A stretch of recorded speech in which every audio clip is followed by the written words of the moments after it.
So good evening, everyone.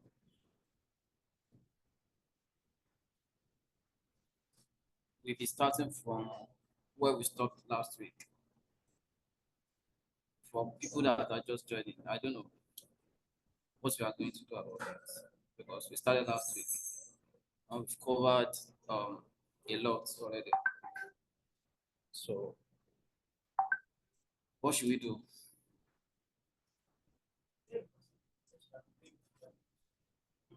Yeah, there is. So let's just start then.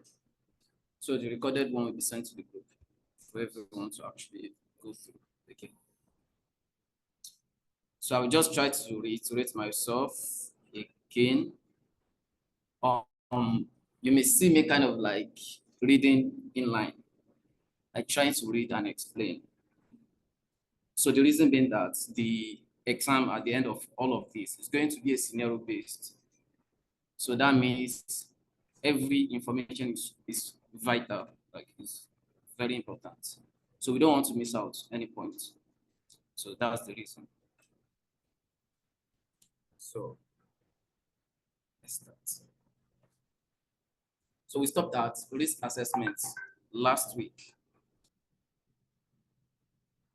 Sorry guys, it's our network. Sorry about that. So we still define the risk assessment. So let's just go. So at the system level, focusing on process control, monitoring of incident response, and recovery activities. We still define all these terms, right? So if you are working with a smaller organization or one that lacks any kind of risk assessment and mitigation plan and program, you may have the opportunity to help fill that planning for it in that organization that doesn't have risk assessment management in place. So you build one to actually help them out, to put it in place. So risk assessment is defined as the process of identifying, estimating, and prioritizing risk to an organization's operation. And those operations include its mission, that's the organization mission, the function of the organization, the image, and the reputation. Because if this risk assessment is not in place, and an attacker is able to actually hijack the organization database, all of this can be tarnished. So its mission, the image, reputation, and of that organization, it may actually lead to a situation whereby people will not be able to actually trust that organization again because they've been hacked, and so they will not be able to actually trust them with their personal data because they've been hacked. They'll be like, why should I trust you with my data when you guys have been hacked?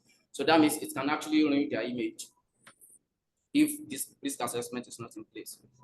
So also, organization assets, individuals like the staffs, the employee in the organization, and other organizations, and even the nation, they have to put this risk assessment in place because that's the only way to actually know if an attacker is trying to actually break into the network. So risk assessment should result in aligning or associating each identified risk resulting from the operation of an information system with the goals, objective, assets, or processes that the organization uses, which in turn aligns with or directly supports achieving the organization's goal and objectives. So even if you are trying to actually carry out the risk assessment, it has to align with the organization goals and the objectives. So a common risk assessment activity identifies the risk of fire to a building. That's okay. So if you don't put this thing in place, maybe fire extinguisher, we have the probability that later in the future there may be a fire outbreak in the organization. So we have to put this thing in place. So while there are many ways to mitigate or to kind of like reduce that risk, the primary goal of a risk assessment is to estimate and prioritize. For example, now we have to make this place more secure than our toilets because in this place we have some assets that we don't want to lose. We have this, display screen, the AC, so they are so vital to Aptech. So we don't want to lose them. So we prioritize this door more than prioritizing the bedroom door because they house so many, valuable things. Yeah. So for example, fire alarms are the lowest cost and can allow personnel to evacuate and reduce the risk of personal injury. So, but they won't keep a fire from spreading or causing more damage, but they can mitigate the risk. You get? They can actually reduce the risk. So, okay. Sprinkler system won't prevent a fire, but can minimize the amount of damage done. So, however, while sprinklers is a data center limits the fire spread, it is likely they will destroy all systems and data, right? So a non-liquid based suppression system may be the best solution to protect the system. So basically what they are trying to say is that in the data center, we have like a server, we have some computers in there. So you don't want to use sprinklers that is liquid. So there is fire now, and the sprinkler you are using in that data center is water. Definitely that water is going to actually affect the systems. They don't want to see water, right? So you want to use something like gas, so that it will suppress the fire instead of using liquid that can actually damage all the systems. So a non-liquid based suppression system may be the best solution to protect the systems, but it might be cost prohibitive.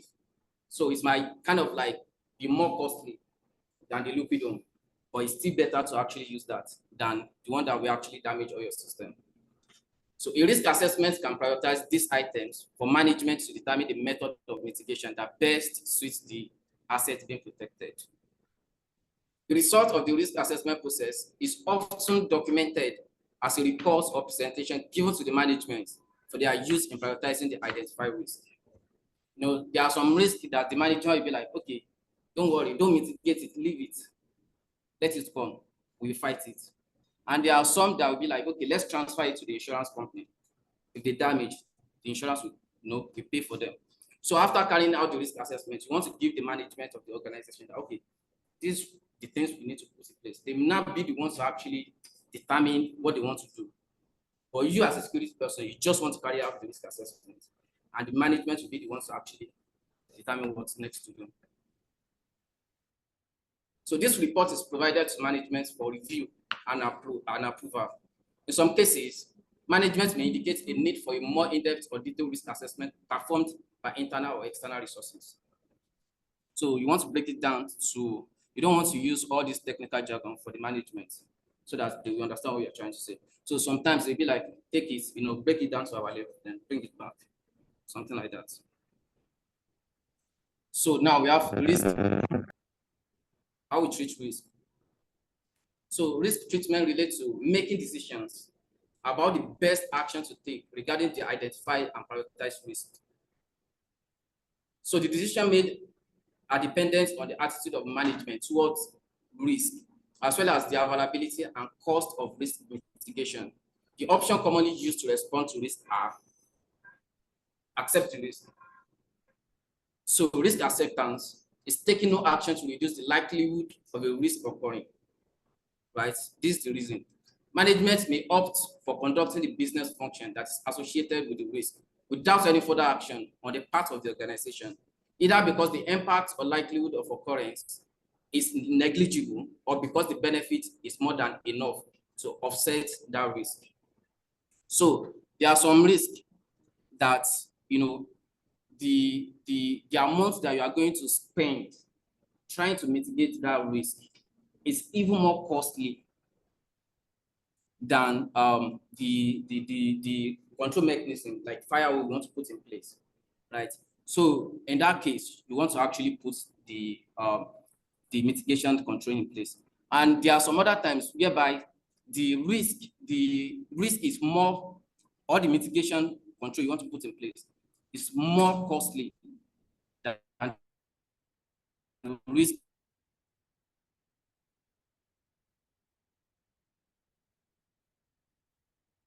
that is coming.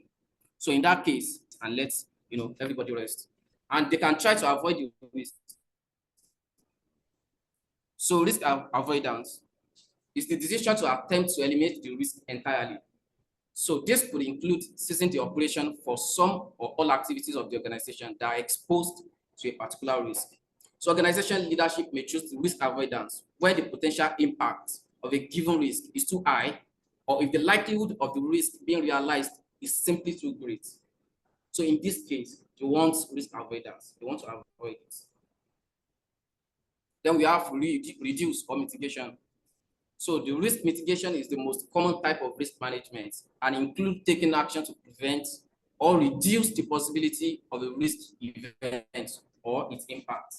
So in this case, they want to put some security controls in place to thwart the attack or to actually reduce the attack to the minimum acceptable risk for that organization. So mitigation can involve remediation measures or controls such as security controls, which establishes policy, procedure, and standards to minimize adverse risk.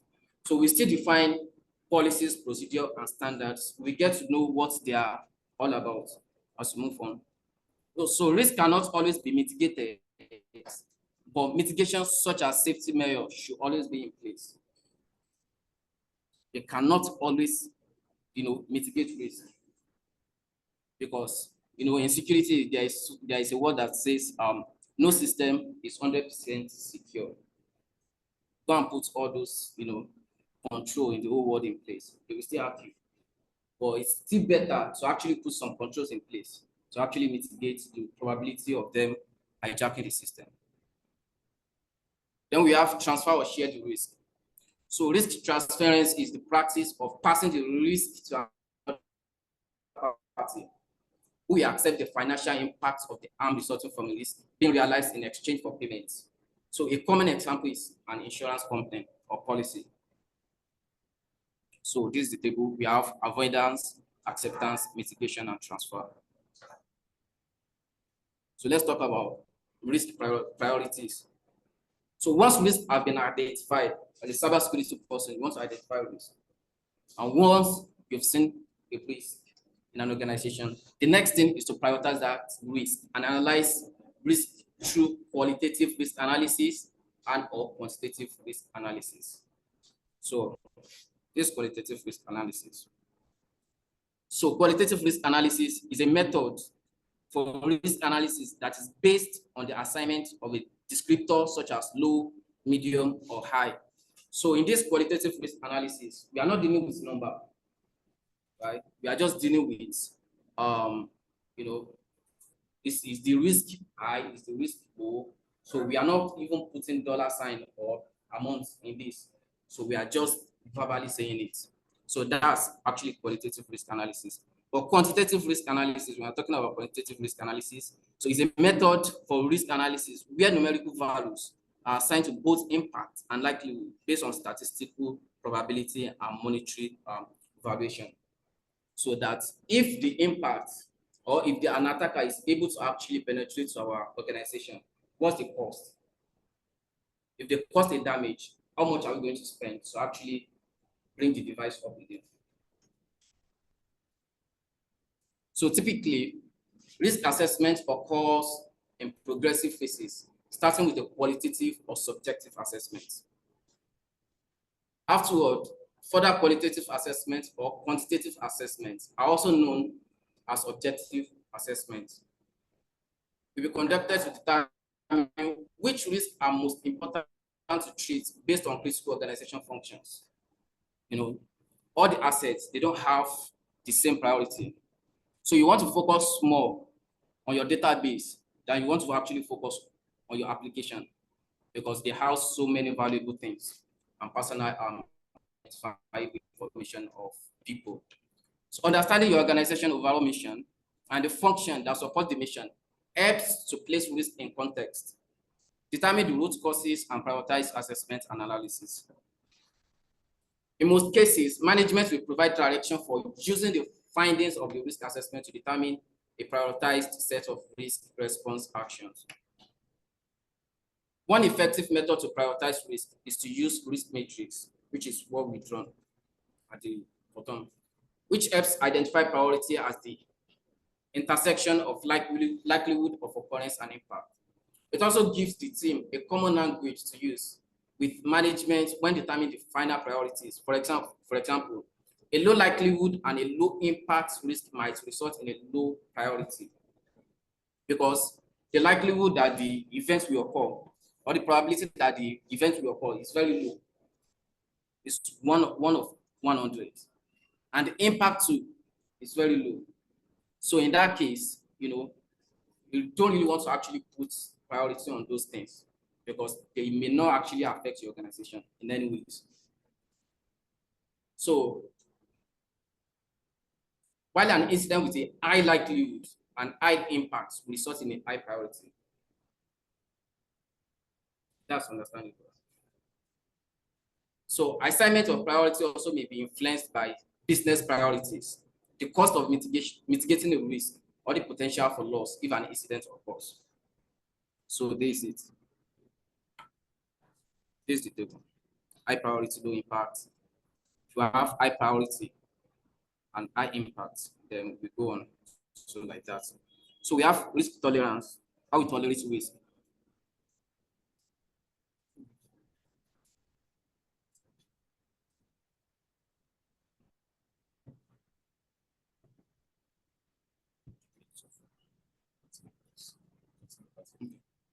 So risk tolerance, the perception management as of risk is often likened to the entity's appetite for risk. How much risk are they willing to take? Does management welcome risk or want to avoid it? So the level of risk tolerance varies across organizations and even internally. So different departments may have different attitude towards is acceptable or unacceptable risk. Understanding your organization and senior management attitude towards risk is usually the starting point for management acting regarding risk. Because there are some organizations that will not even put. Negative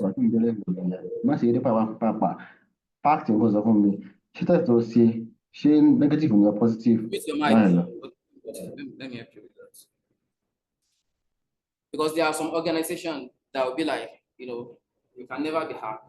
We don't have anything in our company, so why are we trying to waste money on trying to put control in place? And there are some organizations that they can actually die on putting control in place. So, the efforts that you want to put in those companies is kind of like different because you just have to actually sell it to some management that we have to put this thing in place because they can affect it. Like if you don't put it in place, this can happen. Because they don't really actually know what is behind them being attacked by an attacker. So executive management and all the board of directors determine what is acceptable level of risk for most organizations. They will be the ones to determine because they are the one that actually started the company. They know what is in place. They know their assets, the most valuable asset they have. So even after performing assessment, you still have to take them. So they'll be the ones to tell you that, okay, secure this, leave this, secure this, leave this. So security professionals aim to maintain the level of risk within management limits of risk tolerance. There are many factors that impact risk considerations. Some organizational risk factors include financial, operational, and environmental. So to further complicate the matter, the risk can change based on when, where, and how businesses' activities are executed. For example, environmental risk may vary greatly based on the geography or potential new data center location. So the risk of flooding to the data center will be much greater in New Orleans, Louisiana, within the United States, a city built below sea level with a history of flooding, than in Riyadh, Saudi Arabia, which is situated on a desert plateau within Arabia Peninsula. You understand that? That the risk that the flood will happen in US is actually greater than in Saudi Arabia because they are deserts. So there are even internal risk factors within organization which impact risk. As mentioned previously, each organization defines risk tolerance. Some organizations, such as technology startups, will tolerate more risk than other more mature business, such as banking institutions created many centuries ago. That's clear. So organizational mission, company culture, and constraints are all important factors that help determine what risk will be acceptable and which must be treated. So it is important for fledgling security practitioners to understand that risk involve more than computer and network systems. And conversely, that risk treatment and tolerance involve more than technology and budget consideration.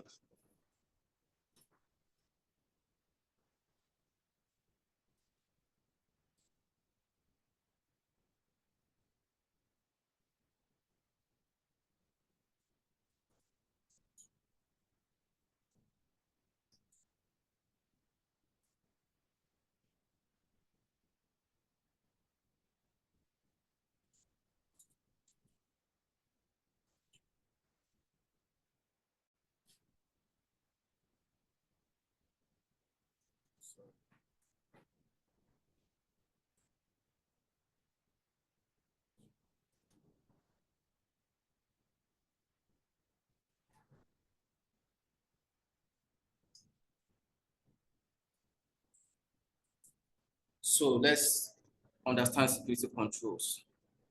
That's like mechanism that are put in place to actually help us fight any risk that is coming to our organization.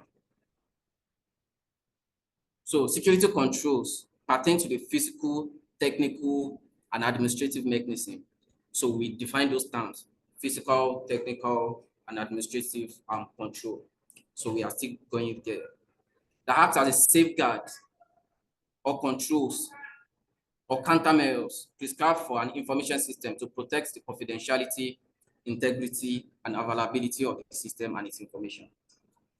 Can you still remember where we actually get the CIA from? Yeah, security principle. So those are the three: the confidentiality, the integrity, and the availability. That's basically everything we are talking about in this course.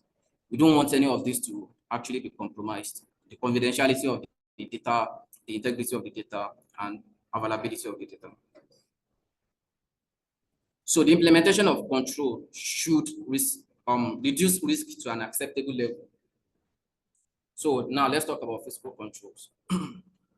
So physical controls address process-based security needs using physical hardware devices such as badge reader, architectural feature of buildings and facilities, and specific security actions to be taken by users of a site.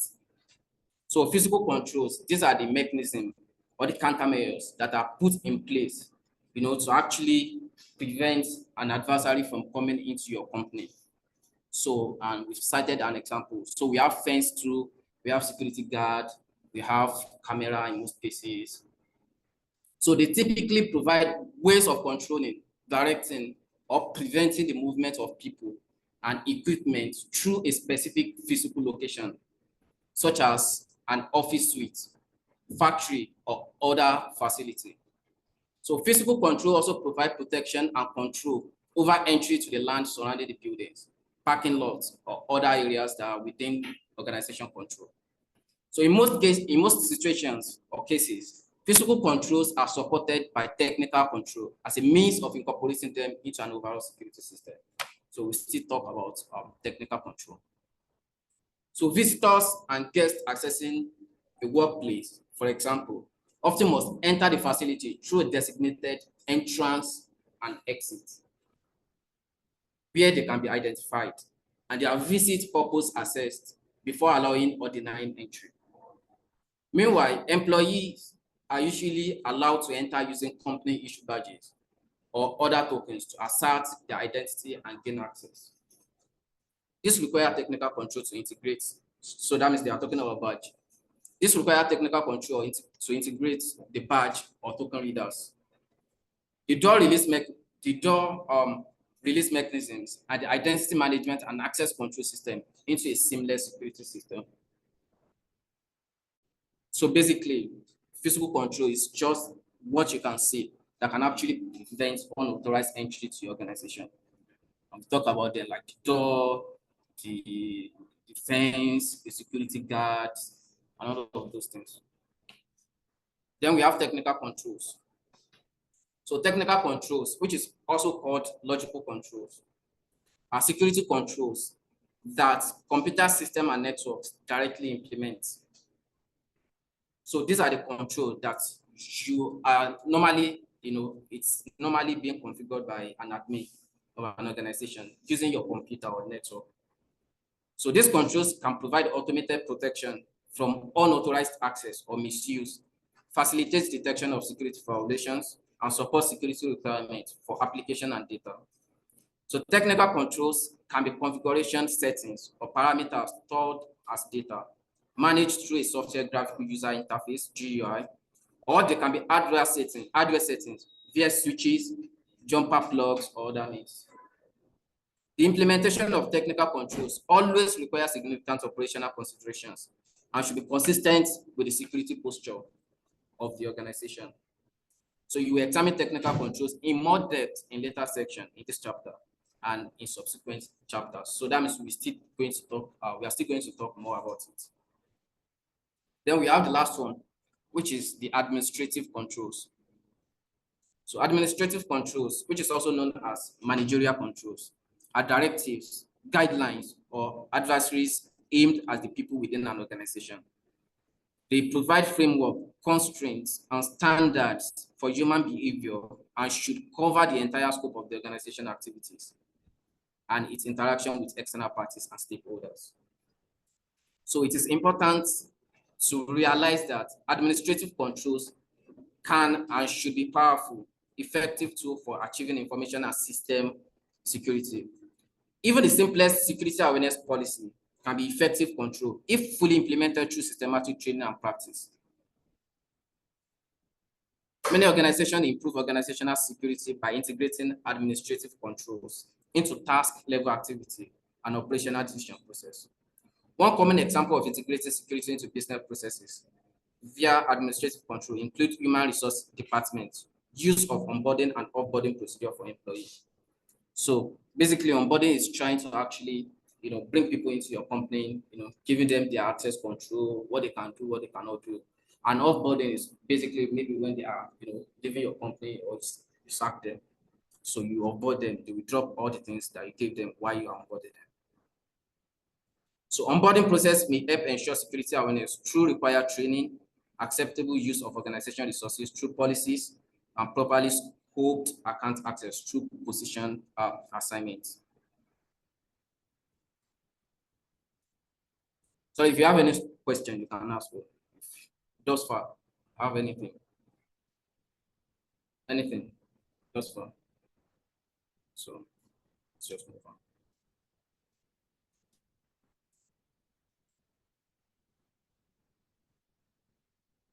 So understand governance elements and processes. Sorry.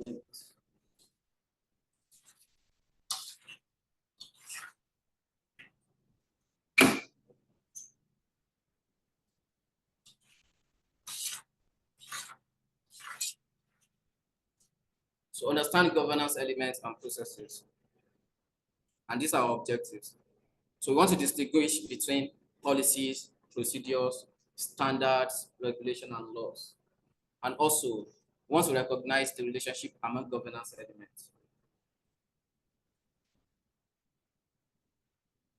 So governance elements. Any business organization exists to fulfill a purpose. That means they have a goal. Whether it is to provide raw material to an industry, manufacture equipment to build computer hardware, develop software applications, construct buildings, or provide goods and services. For any business to accomplish its goals require that decisions are made, rules and practices are defined, and policies and procedures are in place to guide the organization in its pursuit of achieving its objective and mission. So when leaders and management implement systems and structure that the organization will use to achieve its goals, they are guided by laws and regulations created by governments and regulatory bodies. Laws and regulations guide the development of standards, which cultivate policies, which in turn result in procedure. So how are regulations, standard policies, and procedures related? So let's check it out. So procedures. So these are the detailed steps to complete a task that supports departmental organization policies. So there are step-by-step procedure to actually follow, or guide to follow, to actually achieve a goal. That's procedure. And policies. So policies are put in place by organizational governance, such as executive management, to provide guidance to ensure that the organization supports industry standards and regulations. Standards are often used by governance teams to provide a framework to introduce policies and also procedure of regulations. So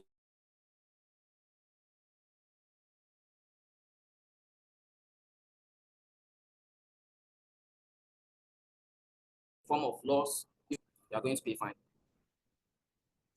So now that we see how they are connected, we look at some details and example of each.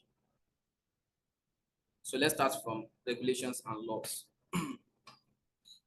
Regulations and associated fines and penalties for violations of the same can be imposed by government at the national, regional, or local level. Because regulations and laws can be imposed and enforced differently in different parts of the world. Here are a few examples to connect the concept to actual regulations. We have what is called EPA. So EPA, which stands for Health Insurance Portability and Accountability Act. So of 1996 is an example of laws that governs the use of health information, protected health information in the United States. So that's what the laws actually speak to when we are talking about the health of people, how to keep them safe. So you as an hospital, you must make sure that the PII, the personal identifiable information of people, are secured by all means necessary. So if they are not secure, then this EPA will be the ones to actually fine you, or tell you the consequences of not actually putting those controls in place. So violation of EPA carries the possibility of fines and or imprisonment for both individual and companies. Do we get that? So then we have the European Union's General Data Protection Regulation, which we call GDPR, controls the use of personally identifiable information applies to all organizations, foreign or domestic, doing business in the European Union or with its citizens. So when you are kind of like dealing with US company or any other European company, there are some laws and policy that are in place that you must follow. And if you don't follow them, then GDPR will kind of like,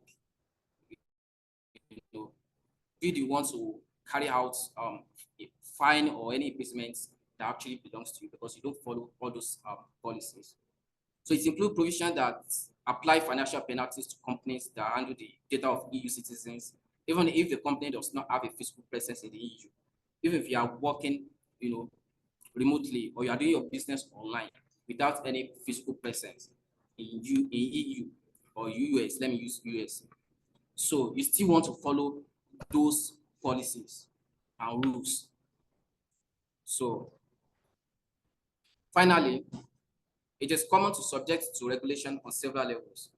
We have multinational organizations are subject to regulations in more than one nation, in addition to multiple regions and municipalities. Organizations need to consider all regulations that apply to their business at all levels, national, regional, and local, and ensure they are compliant with the most restrictive regulation. Standards. So organizations use multiple standards as part of their information system security programs, both for compliance as well as adversaries or best practice guidance. So standards cover a broad range of issues and ideas, and many provide assurance that an organization is operating with policy and procedure that supports regulation and are widely accepted best practice. Basically, in cybersecurity, the policy, the standards, the regulation, that's the part most people actually run for because it's the most difficult part of cybersecurity. So we have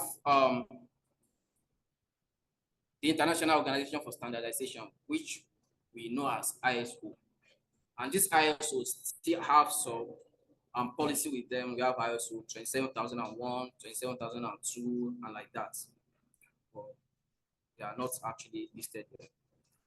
So the ISO develops and publish international standard on a variety of technical subjects, including information system and information security. So as well as encryption standards. So ISO solicits input from international community of experts on a standard prior to publishing documents outlining ISO standard to be purchased online. So we have NIST 2, which is National Institute of Standards and Technology. So it's a United States government agency under the Department of Commerce and publishes a variety of technical standards in addition to information technology and information security standards. Many of the standards issued by NIST are requirements for US government agencies and are considered best practice by industry worldwide. So NIST standards solicit and integrate input from industry and are free to download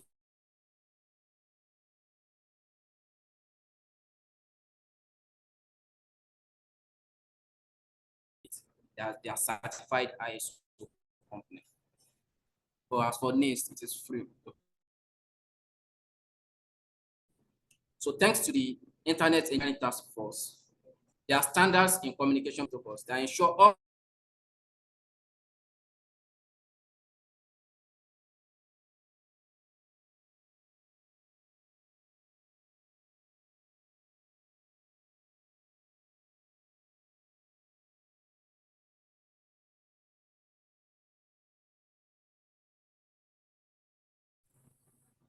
yeah, so sorry for the interruption. So let's just continue from procedures. So procedures define the explicit, like we said, is the step-by-step that we follow to actually achieve a goal. So procedure define the explicit, repeatable activities necessary to accomplish a specific task or set of tasks. So they provide supporting data, decision criteria, or another explicit knowledge needed to perform each task. So procedure can address one-time or infrequent action or common, regular occurrence. In addition, procedure establish the measurement criteria and methods used to determine whether a task has been successfully completed. So I think we actually cited a kind of like scenario last week, where we have a baseline document and system that will be using the baseline to kind of like check if the system is securities okay. So it is necessary for deriving the maximum organization benefits from procedure.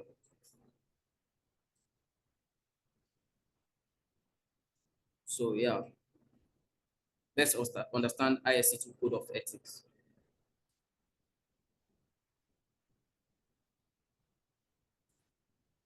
So this is the professional code of conduct that we must follow as an ISC2 candidate.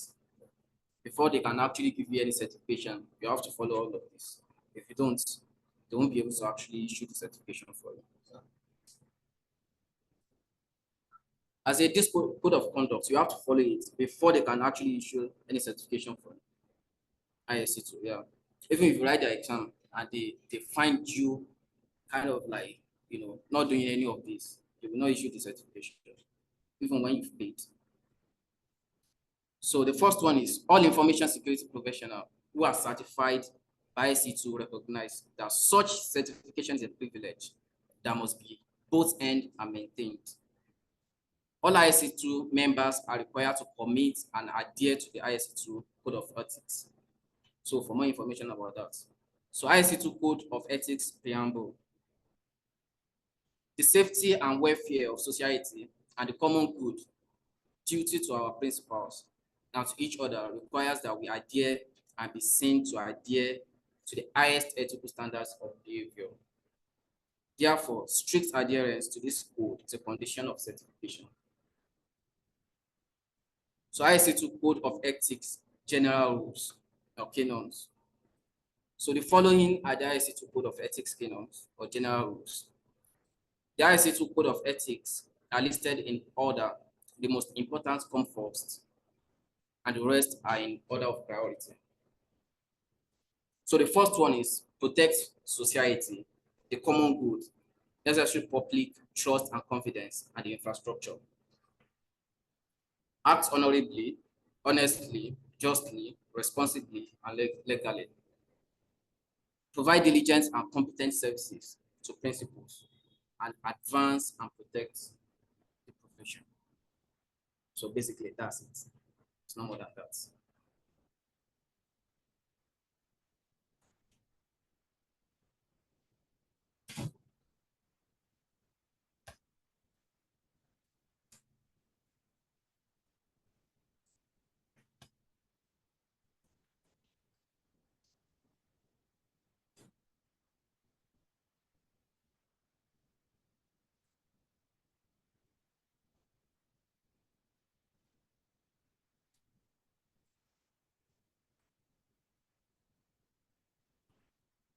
So this is the chapter summary.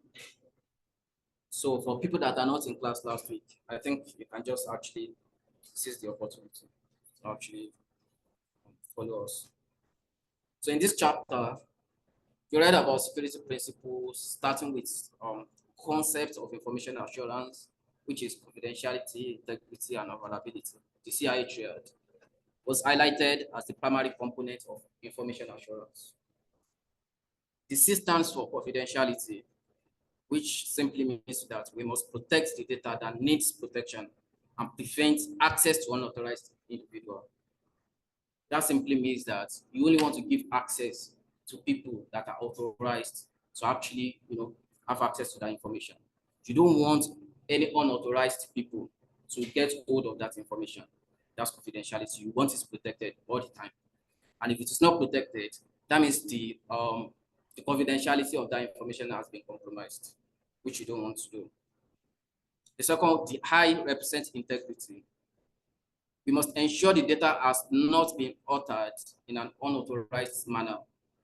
Either the data is addressed when you are not using it on your system, or you are transmitting the data on the web, or you are using that data. It must always be complete. You don't want any unauthorized modification to that information. So that's basically integrity. Then the A symbol symbolizes availability. We must make sure that data is accessible to authorized users and when and where it is needed, and in the form and format that is required. That's availability. Also covered was the importance of privacy, authentication, non-repudiation, and authorization. So you explore the safeguards and countermeasures prescribed for an information system to protect the confidentiality, integrity, and availability of the system and its information. So by applying risk management, you were able to see how risk, asset vulnerability that can be exploited by threats. So we said threats is someone that is capable of exploiting your assets, the vulnerability in your assets. So to an organization can be assessed and prioritized. An organization can decide whether to accept the risk, which is trying to ignore the risk and continue risk activity, avoid the risk, mitigate the risk, or transfer the risk. We then learned about 3 types of security controls, which are physical, technical, and administrative controls. So they act as safeguard or countermeasures prescribed for an information system to protect the confidentiality, integrity, and availability of the system and its information. So the implementation of security controls should reduce risk to an acceptable level, right? So then we say physical control address process-based security needs using physical hardware devices such as badge reader, architectural features of buildings and facilities, and specific security action taken by people. Then we have technical controls, also called logical control. So there are security controls that computer systems and network directly implement. Then administrative control, which are directive guidelines or advisories aimed at people within the organization. So basically, that's what they're talking about.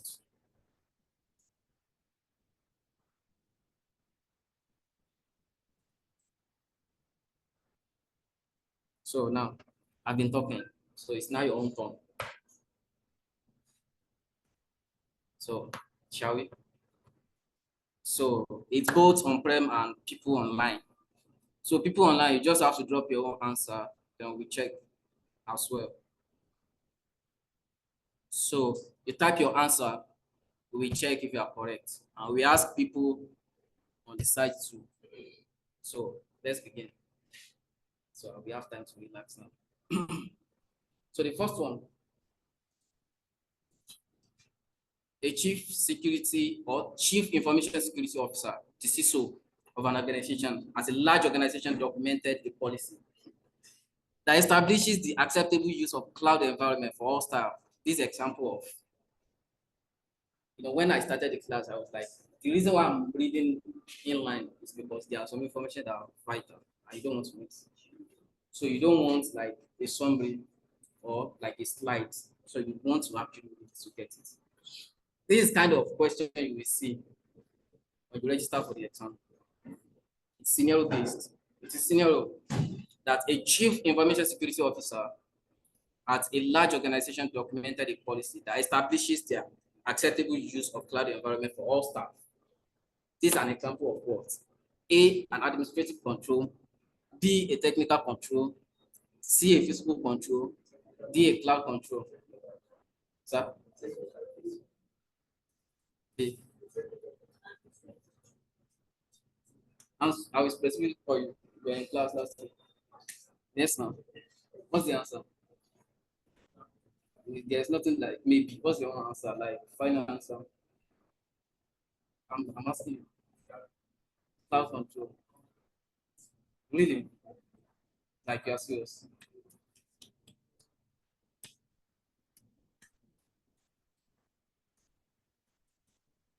Sir. Yeah. Administrative. Bro. Alpha. Technical. Technical. Mark. Admin. So you are going for cloud. So why did you choose admin?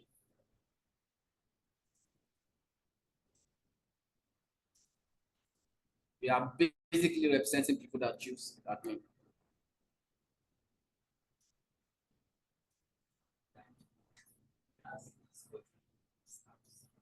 Okay.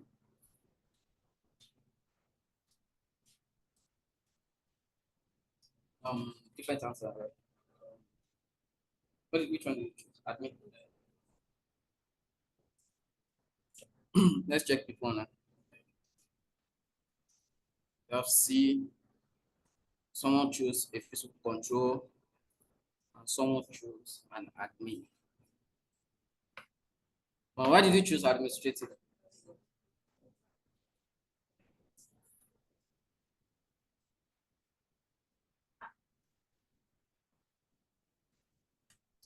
That was why I was trying to kind of like read in line because those information they are very important.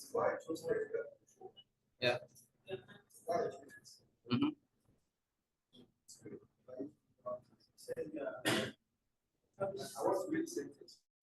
Okay, let me just take this. Because other name for technical control is a lot of chief information security officer as a large organization to operate a policy that establishes the acceptable use of cloud environments.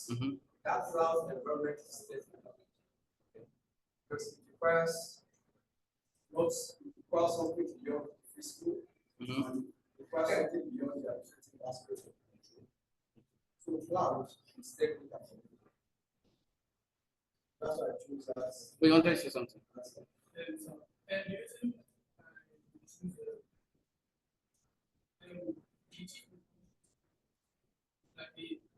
Me.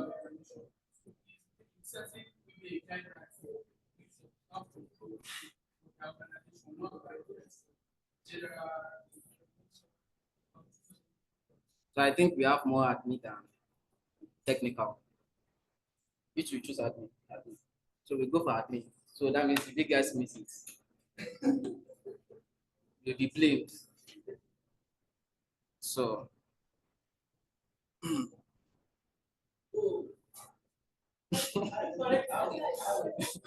So we go through it together. We see. So policies, standards, processes, procedure, and guidelines by corporate administrative entity, e.g., executive and or mid-level management, and management or administrative control, because they are in charge. They are the one that can actually, if you can remember, I said, you as a cybersecurity person, you'll be the one to actually kind of like, tell them what to do, but they will be the one to actually make that decision, right? So they are in position to kind of like tell you what to do. So you are checking since it is a cloud, that it is computer or network. No, not necessarily. So this is it. Technical control are typically IT solutions. So like the computer, the network, the badge, and also all of those stuff. The physical, it cannot be. And we didn't actually even mention cloud. That's why I was asking that. Are you serious right now? Because they are just three, and the cloud is not part of it. So the second one, what is meant by non-repudiation?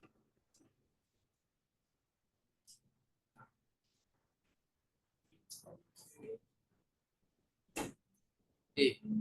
So if a user does something, they can later claim they didn't do it.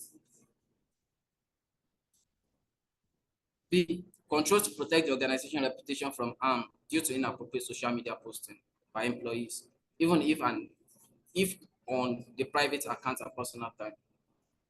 It is part of the rules set by administrative controls. And D. It is a security feature that prevents session replay attacks. A. A. We all go for A. A. People online. A.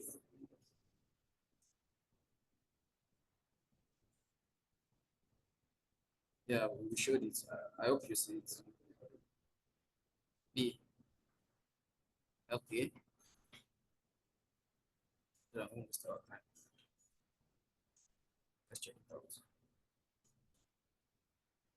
I think we don't have to go to it. It is straightforward.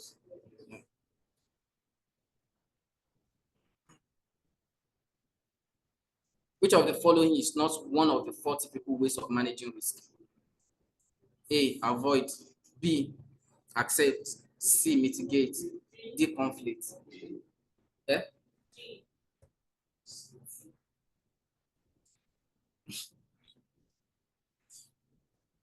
I want to actually get. Yeah.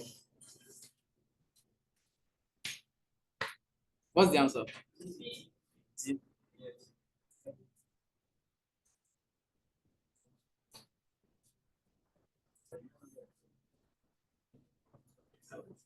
Any contrary answer?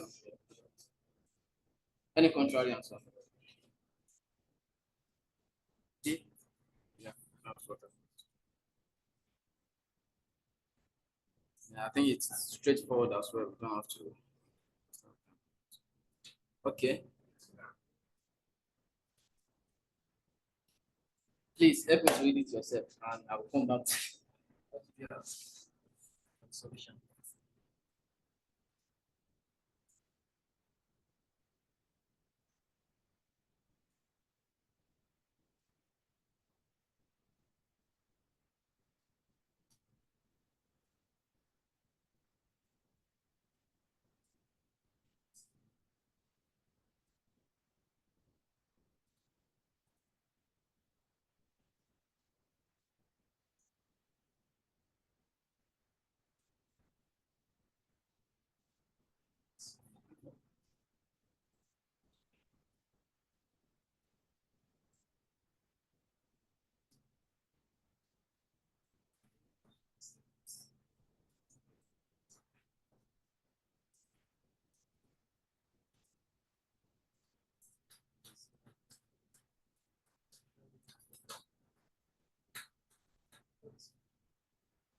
Are we done?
November.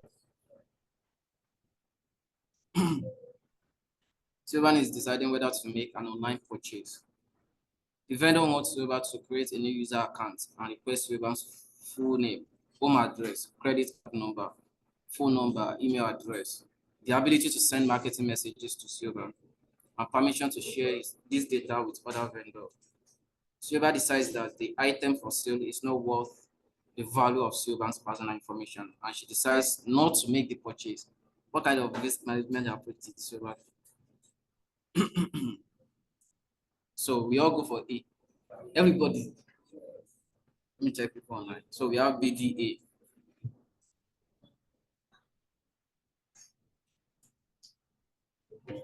A. A, right? So let's go for it.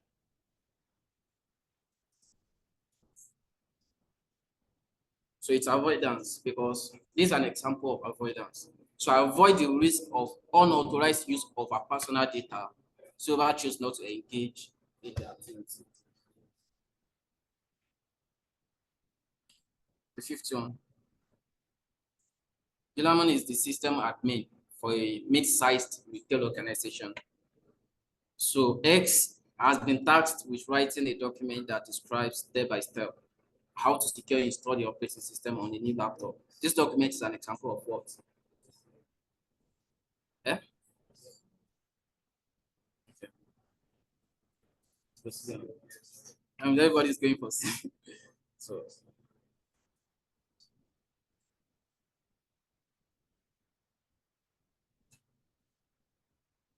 C.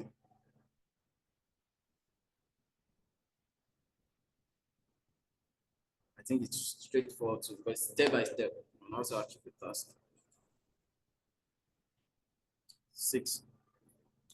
Lankesh is the security admin for a small food distribution company. A new law is published by the country in which Lankesh company operates. This law conflicts with the company policies. Which governance elements should Lankesh company follow? You guys really want to decide.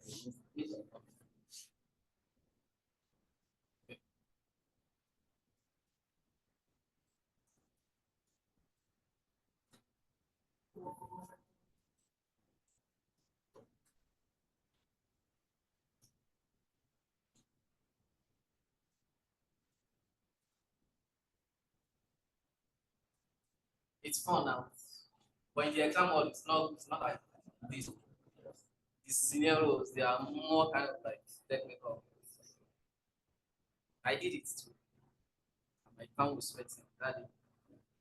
Like we see like we be like 6 in the center, and we want like 4 years, but you still be sweating. Trust me. Sweat.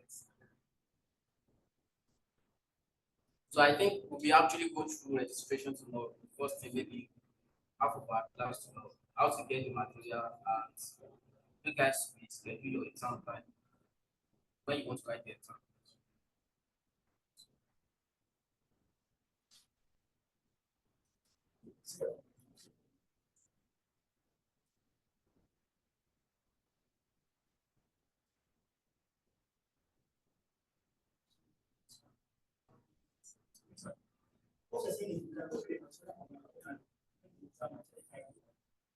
You will pick a date and time.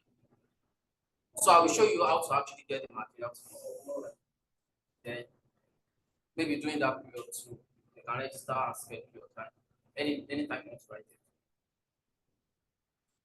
Maybe a month after the completion of the class. Then you can go for it. I think they have center in the Lagos.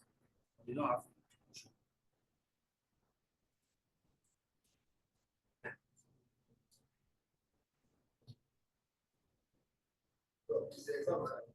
Yeah. Yeah, yeah. It is. I think for how many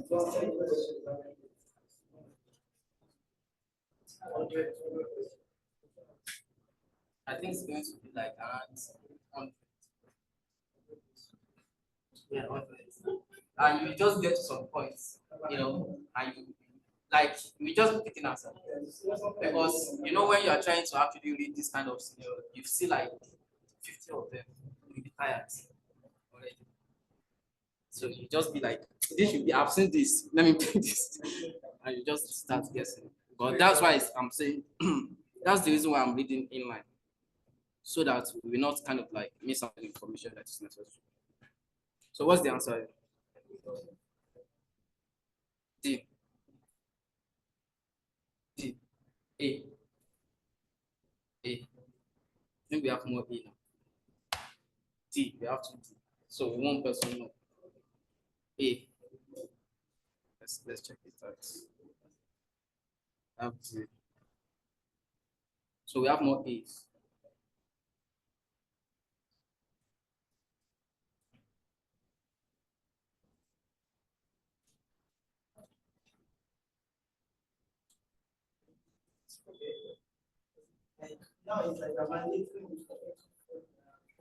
Because it is law.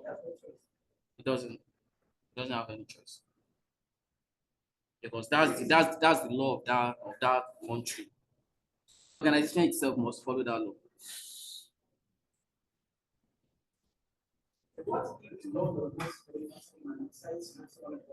And carry your company and leave the country.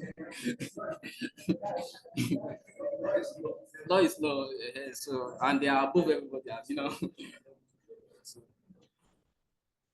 So number 7. See what I'm trying to say? See the question? Oh, yes, in the country. Yes. Yes. You get. Yeah, you can decide if it doesn't favor you in any ways. You can leave Nigeria and go to Ghana. So something like that. Yeah. So number 7. Crystal is the security admin for a large online service provider. You see, this scenario, they are all scenario. So Crystal learns that the company is harvesting the personal data of its customer when sharing the data with local governments, where the company operates without the knowledge of the user. So this leads to the government persecuting users for their political and philosophical beliefs. The published user agreement states that the company will not share personal user data with any entities without the user's explicit permission. So according to the ISC2 Code of Ethics, to whom does Crystal ultimately owe duty to in this situation? I beg, read down this one.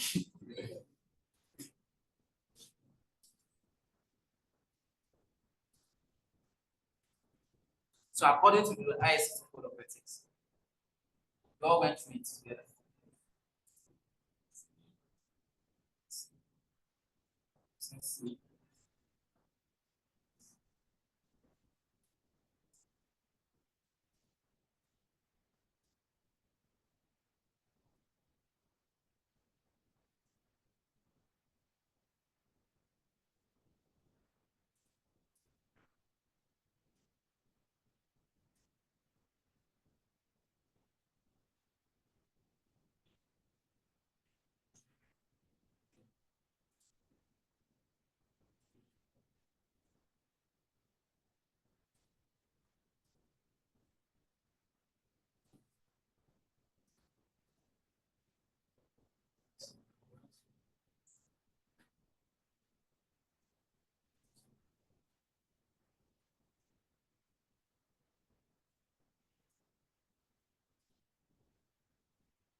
We are done.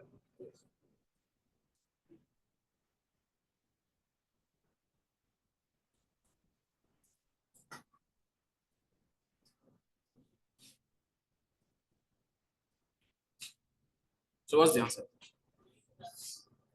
C. C. Let's check online. So we have D.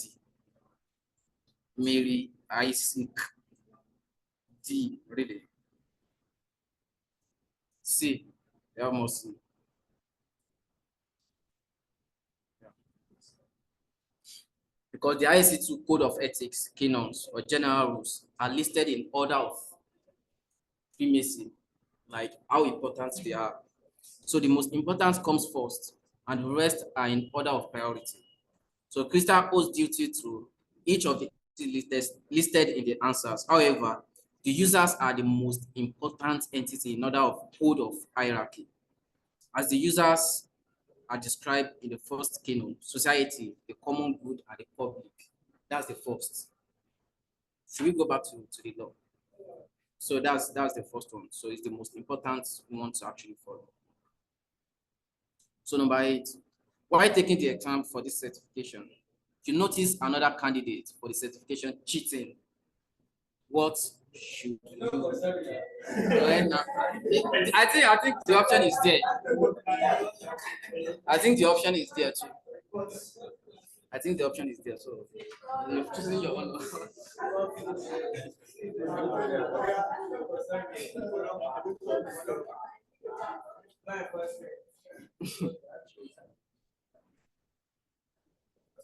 So what's the answer?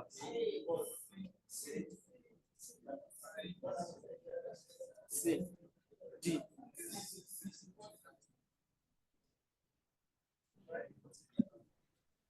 According to what? This is an opinion question.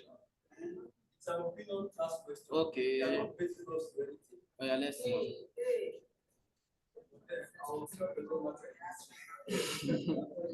It's code of ethics. Okay, it's following code of ethics. It's following It's following code of ethics.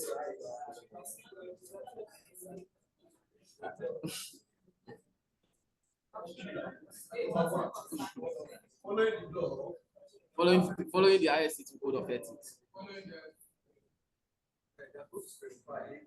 It's there now. Why taking the exam? They are the owner of the exam.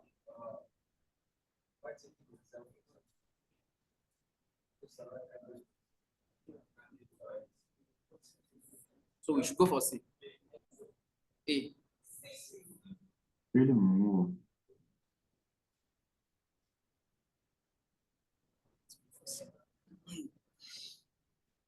So the preamble to the ISC2 Code of Ethics requires that ISC2 membership requires that we adhere and be seen to adhere to the highest ethical standard of behavior. So cheating violates this standard. So ISC2 has enforcement mechanisms for ensuring membership complies with this requirement. So let's take law enforcement. This is incorrect because membership in ISC2 is not a legal matter. So you don't want to tell police. So B, yell at other candidates. So personal confrontation is not a safe, equitable, or reasonable mechanism. The guy can even kill you. So it can be A. So members are expected to uphold the standard, including while among other members. So the last one, I think, yeah. The concept of secrecy is most related to which foundational aspect of security? Yeah. That's straightforward. That's all for the first chapter, for the first module. Because we have 5, and we are just done with 1. So we have 2, 3, 4, 5.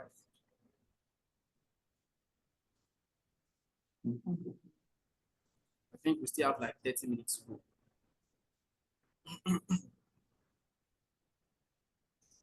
So,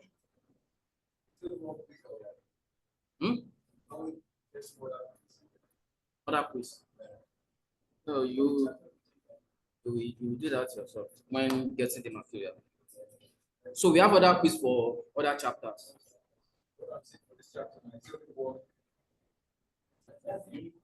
That's the only quiz for the material that they put inside the material. But if you go back again to this same quiz, they will change it. You may not probably see the same question. Don't want to dwell on that. So these are the terms and definition we actually came across. So when you have the material, and go through it or stuff like that. So we should jump into it. Which go into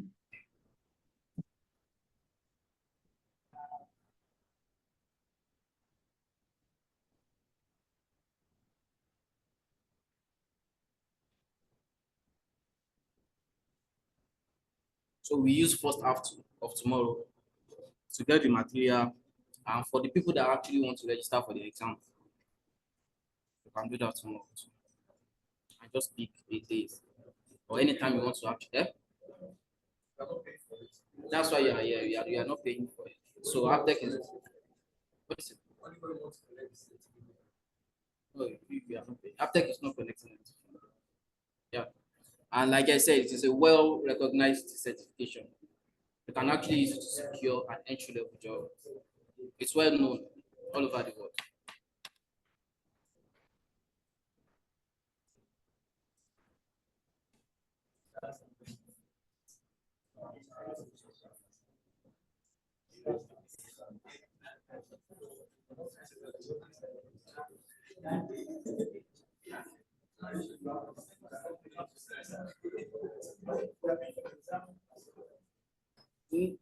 Aptech is doing it for you.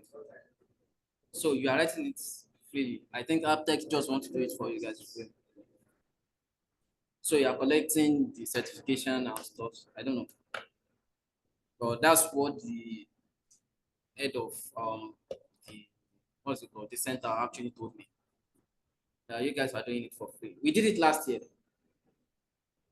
We did the same thing last year. And people really passed. But you ended up you're not here last year. So we did last year too. But last year, at the end of last year, I think we actually some people actually sponsor, I think 10 most brilliant students. But at the end of the thing, before you even go for the exam, we after we set their own questions for you guys too. Like the exam before the exam. And I think 10 most people that scored the highest this thing, they sponsor them to Ibadan by giving them 10,000 for transport fare. 10,000. Is that not enough? For transport fare, you are writing an exam for free, they are giving you 10,000. I think it's around $100. 50, 50. So it's now 50. So last year it's 100. So it's like that now. Yeah, I don't think it's 50. Last year I think it's 100.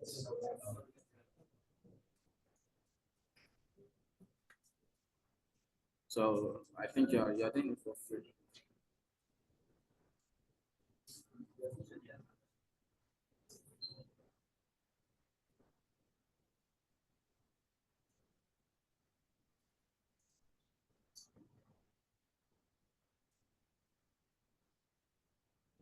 So this is the chapter 2. Should we continue today or we just use the remaining like 30 minutes to do question and answer? If you have any questions, what do you guys think? We still have like 30 minutes to go. Sorry. So people on what should we do? Should we continue or should we do question and answer if you have any doubts? Anything relating to cybersecurity, or should we just continue? So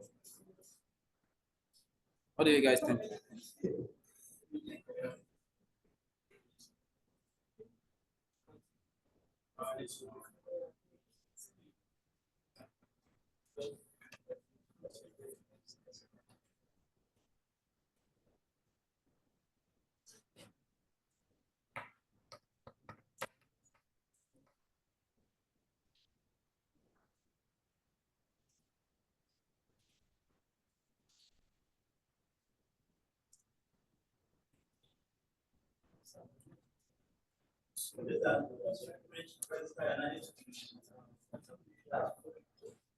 Sorry. Let's say that has to be platform on WhatsApp. What do you do about it? I think Aptech have general group like that. You just add the admin to add it to the group.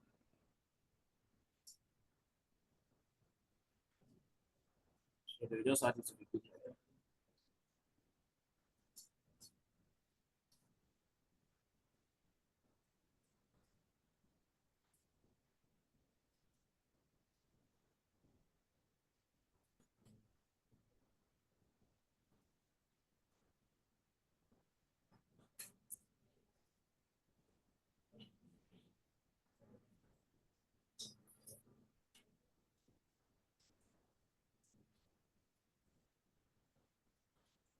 So we can ask any question we have or anything. We still have 30 minutes.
Sorry,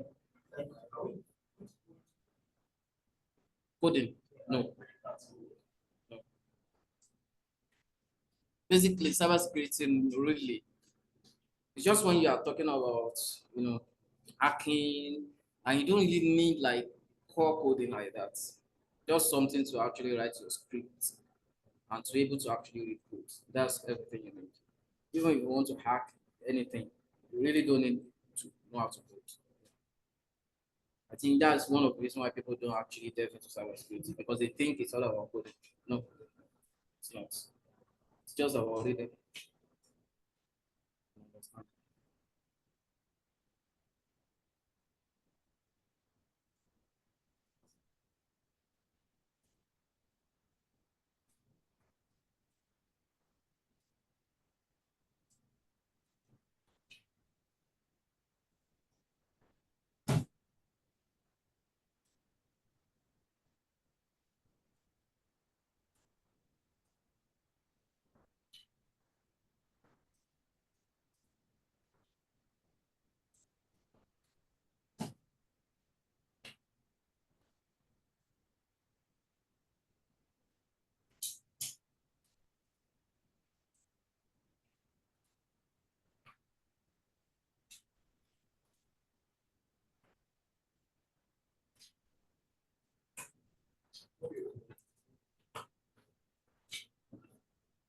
Okay, guys, let's see tomorrow then.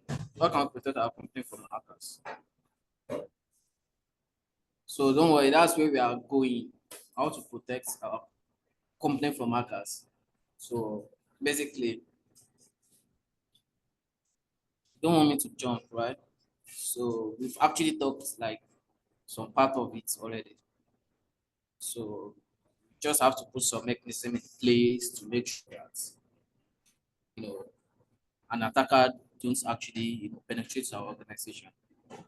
And ways to actually go that we've actually talked about is actually physical control, to put physical control in place, to put technical control in place, and admin control. So we still delve more deeper on them, on how to actually protect our organization. So we still talk more, like really more on it. So as time goes on.